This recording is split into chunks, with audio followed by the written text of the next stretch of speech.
Hello students, welcome to my channel Sync Physics with Suraj. I am Suraj, your physics guide through your whole journey of class 11, 12th, NEET and JEE examination. In this video we will discuss about Coulomb's law. So let's get started. और साथ साथ में हम ये भी पढ़ेंगे Coulomb's law का vector form क्या है और साथ में हम ये भी पढ़ने वाले हैं सुपरपोजिशन प्रिंसिपल क्या है. तो चलिए शुरू करते हैं. तो सबसे पहले हमें ये देखना होगा what is a Coulomb's law और इसकी डेफिनेशन क्या है. ठीक है, डेफिनेशन समझने से पहले ये समझ लेते हैं कि Coulomb's law आया क्यों. एक्चुअल में क्या होता है, दो चार्जेस होते हैं हमारे पास में और दो से ज़्यादा भी हो सकते हैं. ठीक है, दो और दो से ज़्यादा जब चार्जेस होते हैं तो उनके बीच में कुछ एक फोर्स अप्लाई होता है और फोर्स एप्लीकेबल होता है. इलेक्ट्रोस्टैटिक फोर्स, अट्रैक्शन और रिपल्शन का जो फोर्स है उसी को मैथमेटिकल फॉर्म में डिराइव करना, वही हमारा क्या है, Coulomb's लॉ है. तो Coulomb ने क्या किया था, उसको मैथमेटिकल फॉर्म में डिराइव कर दिया और उससे रिलेटेड एक स्टेटमेंट दे दिया. तो हमारा Coulomb's लॉ यही बताता है कि मैथमेटिकल फॉर्म क्या होता है. तो चलिए देखते हैं. तो Coulomb's लॉ की डेफिनेशन क्या है. Coulomb's लॉ की डेफिनेशन ये है, Coulomb's law is defined as the mathematical concept that defines the electrical force between charged object. तो चार्ज ऑब्जेक्ट के बीच में जो फोर्स लग रहा है उसको मैथमेटिकल फॉर्म में डिराइव करना Coulomb's लॉ है. ओके, सेकंड इसका स्टेटमेंट क्या है. स्टेटमेंट का मतलब ये है कि Coulomb ने इसको कैसे थियोरिटिकल फॉर्म में दिया था. तो Coulomb's law state that the force between any two charged particle is directly proportional to the product of charge. जो इनके बीच का फोर्स होता है वो उन दोनों चार्जेस के प्रोडक्ट के प्रोपोर्शनल होता है और it is inversely proportional to the square of the distance between them. और वो दोनों एक दूसरे से कितना सेपरेट डिस्टेंस पे है, उस डिस्टेंस के स्क्वायर को आप इन्वर्स कर लो तो वो उस फोर्स के प्रोपोर्शनल होता है. ठीक है, इसको हम देखते हैं मैथमेटिकली देखते हैं. देखिए हमारे पास में एक चार्ज Q1 है and we have a charge Q2. तो दोनों को सेपरेट कर रखा R डिस्टेंस से. ठीक है, अब ये R डिस्टेंस से सेपरेट कर रखा है तो इनके स्टेटमेंट के according F is proportional to the Q1 Q2. Q और Q2 के मल्टीप्लीकेशन के प्रोपोर्शनल होगा. सेकेंड, R के स्क्वायर के इन्वर्सली प्रोपोर्शनल है तो F is proportional to 1/R². हम अगर इसको कंबाइन कर लेते हैं, F is proportional to Q1 Q2/R². Combine कर रखा है. अब कंबाइन करने के बाद में क्या कर रहा है, यहाँ पे प्रोपोर्शनलिटी का साइन हटा दिया. अगर आप यहाँ पे देख सकते हैं ध्यान से तो प्रोपोर्शनलिटी का साइन हटा रखा है यहाँ पे. ठीक है, अब प्रोपोर्शनलिटी का साइन हटाया तो एक नया कांस्टेंट लगा है हमारे और ये जो कांस्टेंट होता है प्रोपोर्शनलिटी कांस्टेंट बोलते हैं. वैसे है ना, दुनिया के जितने भी प्रोपोर्शनलिटी वाले साइन और रूल्स आते हैं तो हम उनको जब रिमूव करते हैं तो हमें एक नया कांस्टेंट लगाना पड़ता है. तो यहाँ पे in the case of Coulomb's law यहाँ पे जो कांस्टेंट आ रहा है वो है प्रोपोर्शनलिटी कांस्टेंट K. ठीक है, K पढ़ने से पहले देखिए यहाँ पे एक नोट दे रखा है, वो नोट को भी देख लेते हैं हम. It acts along the line that connect the two charges that are regarded to be point charges. दो पॉइंट चार्जेस की लाइन जो ज्वाइनिंग होती है उसी पे ये एप्लीकेबल होता है. ऐसा नहीं कि आपके पास में दो चार्जेस है और उनकी लाइन के अलावा कहीं और फोर्स अप्लाई कर रहे हो, आप कहीं और ये रूल अप्लाई कर रहे हो. नहीं, ये दोनों जो चार्जेस जिस लाइन से जुड़े हुए हैं, इमेजिनरी लाइन, उसके अलोंग ही वर्क करता है. ठीक है, तो K प्रोपोर्शनलिटी कांस्टेंट है.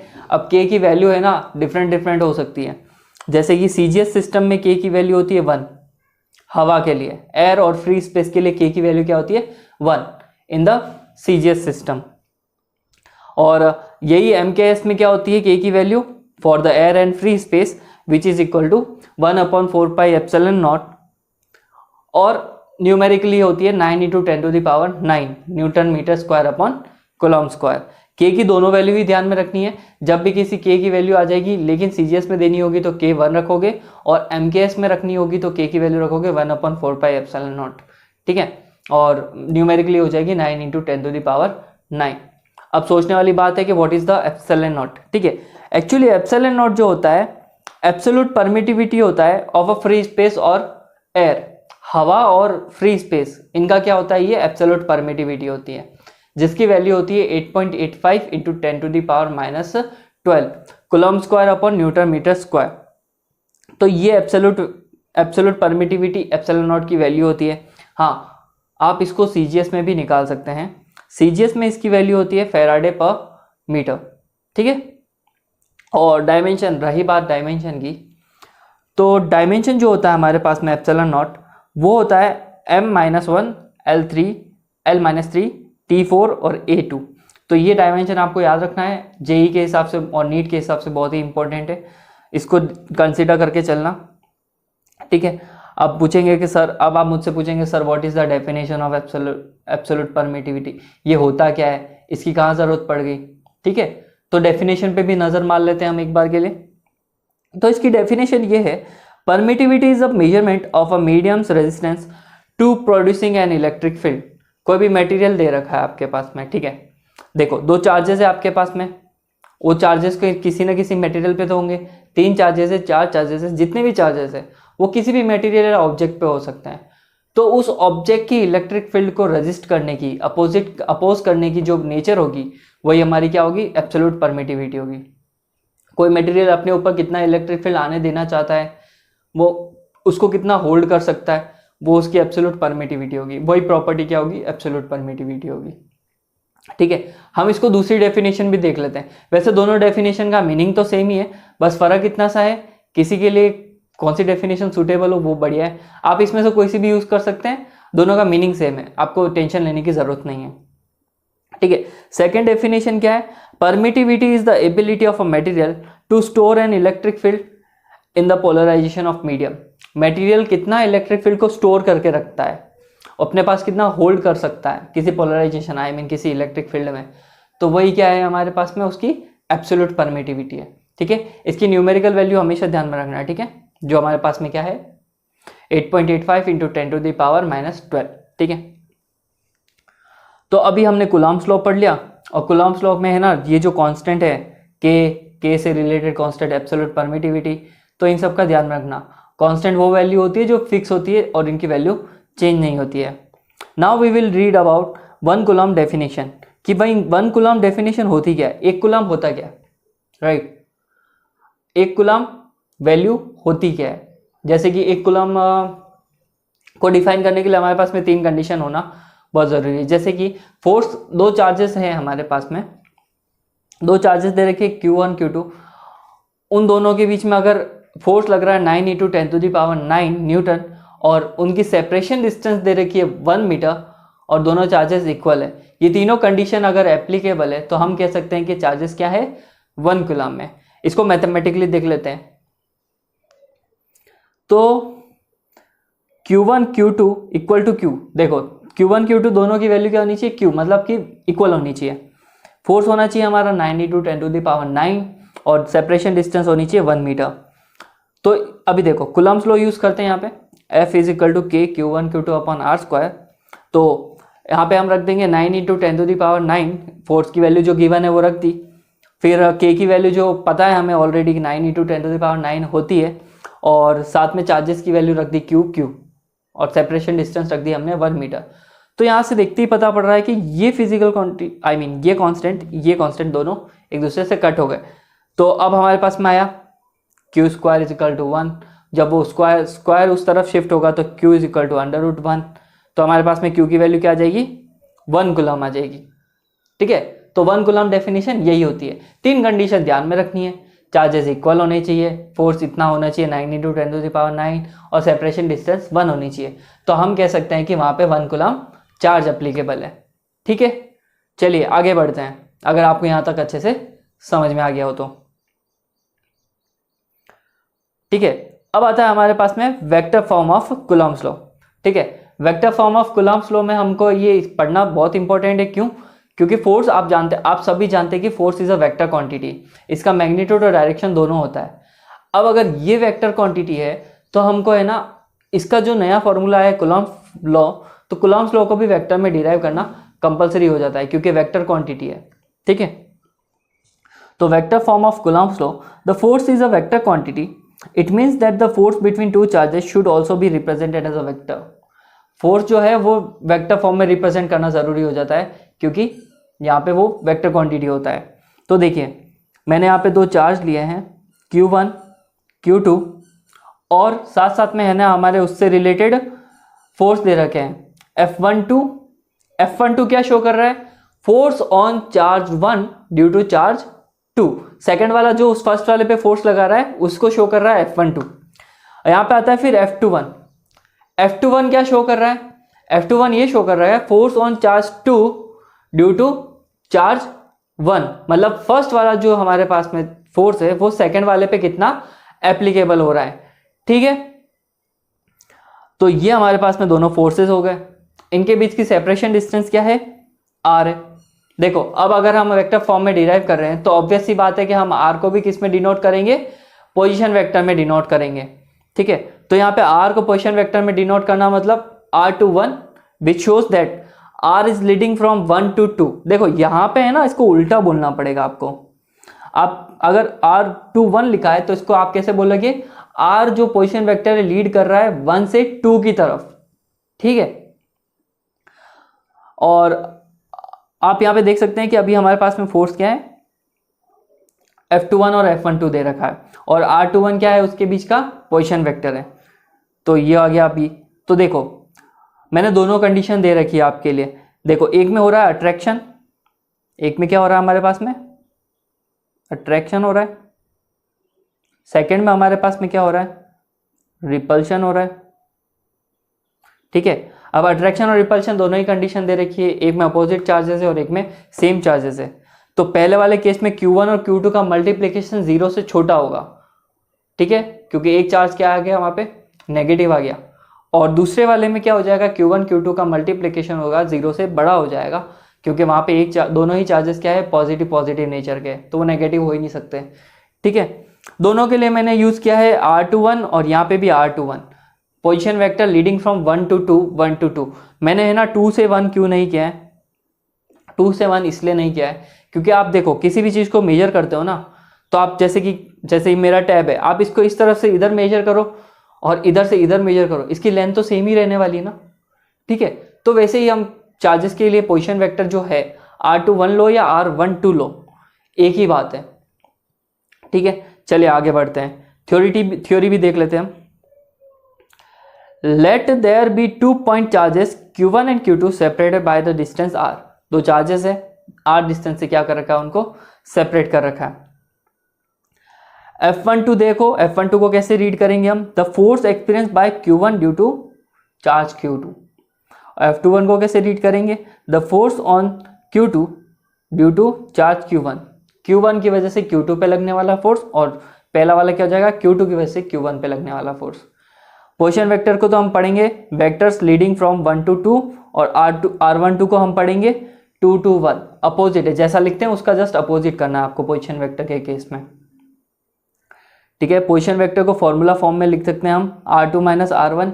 यूनिट वेक्टर्स आप पढ़ के आए हैं क्लास 11th में, तो आप वहाँ देख सकते हैं, नहीं तो आप मेरे YouTube पे जाके देख सकते हैं कि वहाँ पे मेरे यूनिट वेक्टर्स वगैरह सब डाल रखे हैं, तो आप वहाँ से इसको अच्छे से पढ़ सकते हैं। देखिए R12 क्या हो जाएगा, R1 minus R2 equal to minus R21, ठीक है। और अगर माइनस का साइन यहाँ इंडिकेट कर रहा है एक दूसरे का अपोजिट है, ठीक है, वो तो ऑब्वियस ही बात है, अपोजिट ही आ रहा है।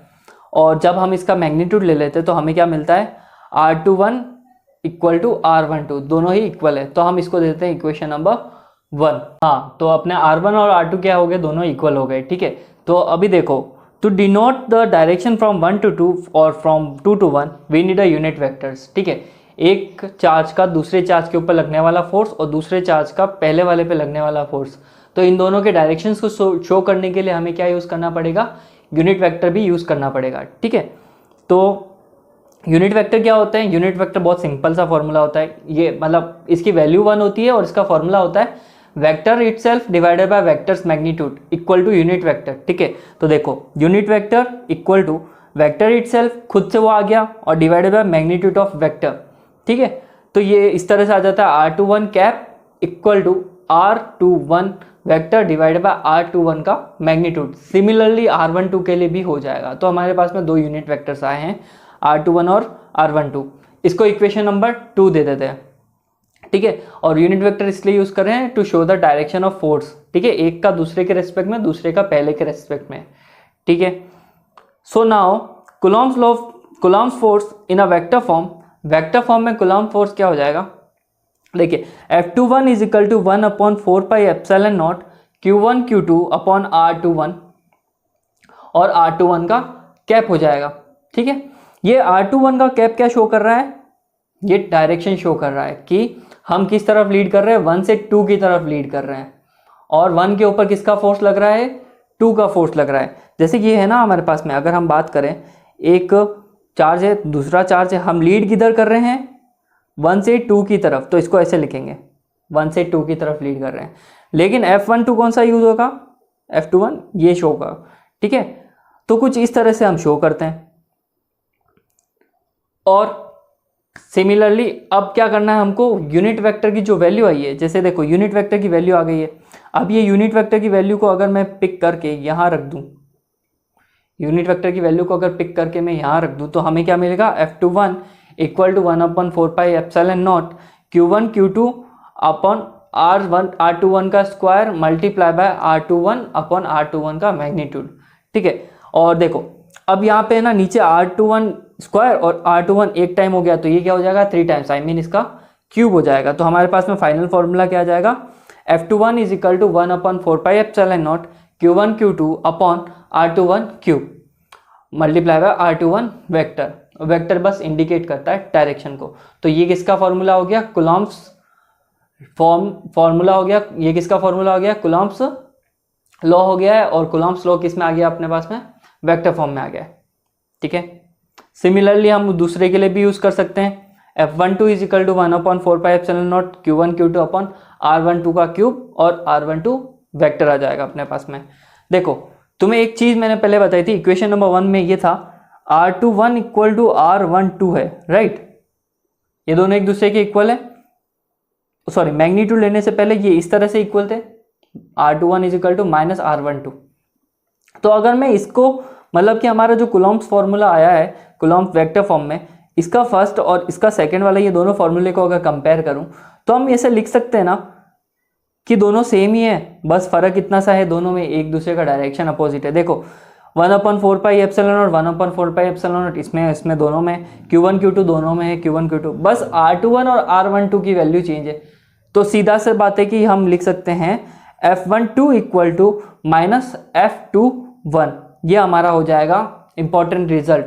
ये शो करता है कि कूलॉम्स लॉ जो है वो दोनों तरह के नीचे शो करता है, रिपल्सिव और अट्रैक्टिव। ये ग्रेविटी जैसा नहीं है कि भाई एक ही डायरेक्शन में होगा, ठीक है। अच्छा, आपको ये अच्छे से समझ में आ गया होगा। तो ये था हमारा वेक्टर्स फॉर्मूला। इससे पहले हमने पढ़ा 1 कूलम और उससे पहले पढ़ा हमने कूलम लॉ, ठीक है।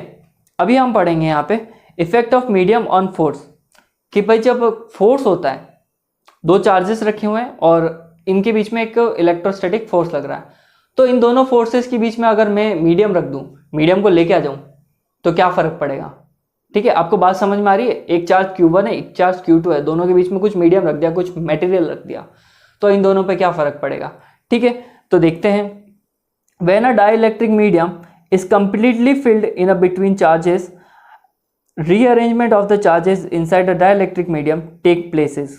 तो जब हम मीडियम को कुछ पुट करते हैं तो वहां पे उनके बीच में लगने वाला फोर्स की वैल्यू बदल जाती है, फोर्स की वैल्यू थोड़ी कम हो जाती है। कैसे कम होती है, the force between the same two charges decrease by the factor of के। उनके बीच में लगने वाला जो फोर्स है वो के फैक्टर से डिक्रीज हो जाएगा। के फैक्टर क्या है यहाँ पे, के फैक्टर नई चीज है यहाँ पे आपके लिए। के फैक्टर है हमारा डाइइलेक्ट्रिक कांस्टेंट, ठीक है। तो अगर हमारा पहले वाला फोर्स, अगर जैसे कि ये देखो, पहले वाला फोर्स अगर हमारा एफ एयर है, हवा के अंदर था, तो जो नया फोर्स होगा एफ मीडियम, वो के फैक्टर से क्या हो जाएगा, डिक्रीज हो जाएगा, मतलब उसमें के का डिवीजन लग जाएगा, ठीक है। I hope you get my point. F medium जो है वो एफ एयर का के से डिवीजन लग जाएगा, so that F air will decrease by the के फैक्टर। तो के फैक्टर हमारा डाइइलेक्ट्रिक कांस्टेंट है, तो इसकी वैल्यू होती है K is equal to epsilon upon epsilon naught, ठीक है। के हमारा जो डाइइलेक्ट्रिक कांस्टेंट है, इसकी वैल्यू क्या होती है, एप्सिलॉन अपॉन एप्सिलॉन नॉट, ठीक है। तो और मैं ऑलरेडी बता चुका हूँ के फैक्टर से क्या हो जाएगा, वो डिवाइड हो जाएगा और के फैक्टर से वो थोड़ा रिड्यूस हो जाएगा। तो जैसे कि अगर मीडियम की बात करें हम, तो मीडियम का फॉर्मूला हो जाएगा force for medium equal to 1/4π epsilon आएगा। यहाँ पे एप्सिलॉन नॉट किसके लिए आता है, एयर और फ्री स्पेस के लिए आता है। तो यहाँ पे आ जाएगा epsilon Q1 Q2 upon R square, and we know that कि हमारे पास में के की वैल्यू क्या है, एप्सिलॉन अपॉन एप्सिलॉन नॉट। तो ये एप्सिलॉन नॉट इससे क्रॉस मल्टीप्लाई हो जाएगा, तो हमारे पास में के की वैल्यू क्या आ जाएगी, सॉरी हमारे पास में एप्सिलॉन की वैल्यू क्या आ जाएगी, के एप्सिलॉन नॉट, ठीक है। अब के एप्सिलॉन नॉट को हम एप्सिलॉन की जगह पे रख देते तो हमारे पास में फाइनल फॉर्मूला क्या आता है, ये वाला, F M is equal to 1/4 epsilon naught K Q1 Q2 upon R square. ठीक है, देखो मैंने यहाँ पे दोनों मीडियम दोनों कंडीशन दे रखी है, जैसे कि पार्शियली फील्ड है और एक कंप्लीटली फील्ड है। हमारे पास में दो चार्जेस है Q1 and Q2, second condition में भी दो चार्जेस Q1 एंड Q2 है, बट सेकेंड कंडीशन में मैंने क्या यूज़ किया है, पार्शियली फील्ड मीडियम को रखा है, मतलब कि उसमें गैप दे रखा है थोड़ा सा, और फर्स्ट वाले में कंप्लीटली हमने दो चार्जेस को फिल कर रखा है। तो इन दोनों केसेस में क्या होता है, फर्स्ट वाला देखो जब मीडियम कंप्लीटली फिल्ड था तो उसका फॉर्मूला तो हम ऑलरेडी डिराइव कर चुके हैं, F M is equal to 1/4 epsilon naught K Q1 Q2 upon R square.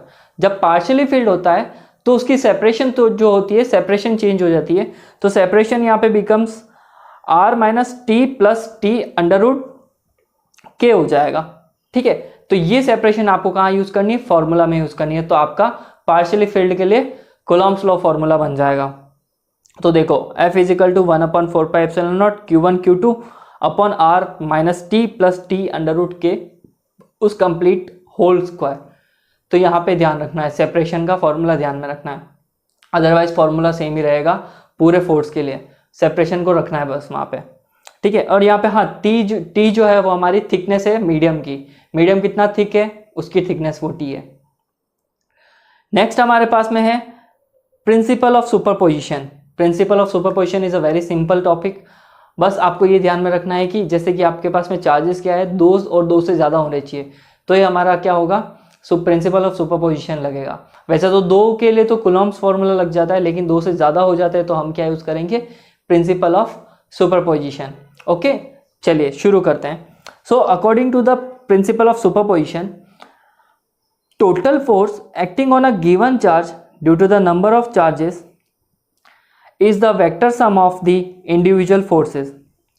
अगर जैसे कि देखो इस स्टेटमेंट के अकॉर्डिंग अगर कोई एक चार्ज बहुत सारे चार्जेस से घिरा हुआ है, आई मीन उसके चारों तरफ बहुत सारे चार्जेस है, तो उसके ऊपर जो लगने वाला फोर्सेस है, लगने वाले जितने भी फोर्सेस है वो क्या होंगे, इंडिविजुअल एक एक चार्ज के सारे फोर्सेस के वेक्टर सम के बराबर होगा।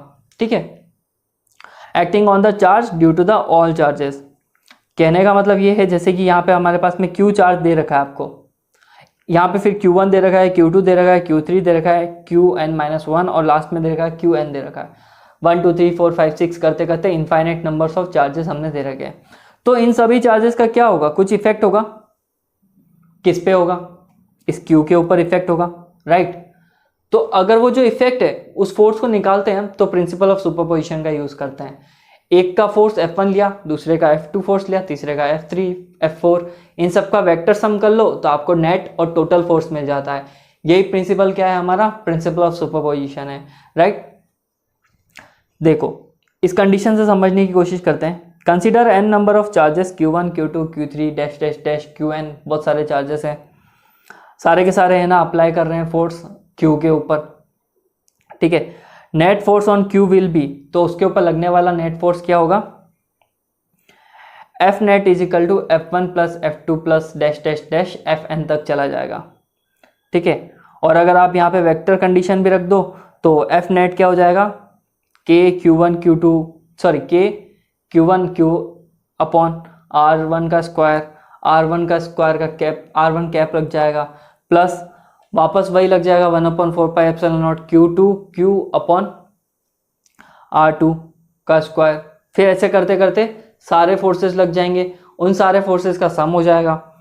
फिर देखो जो कॉमन आ रहा है उसको बाहर निकाल दिया, 1/4 पाई एप्सिलॉन नॉट बाहर आ रहा था।